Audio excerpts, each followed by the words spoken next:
যদিও বাড়িতে আজকে আমরা এক নতুন অতিথিকে এনেছি, কিন্তু দুঃখের বিষয় সে আহত অবস্থাতে এসেছে। রাস্তায় বেড়ালের মুখে পড়েছিল।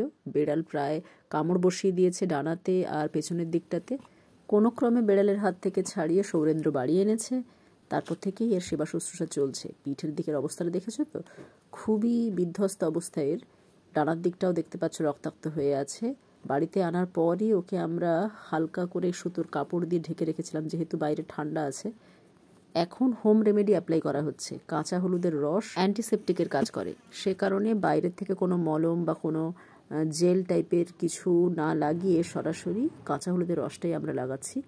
এতে ব্লিডিংটা ইমিডিয়েট বন্ধ হয়ে যাবে আর যে কোনো ইনফেকশনের থেকেও বেঁচে যাবে।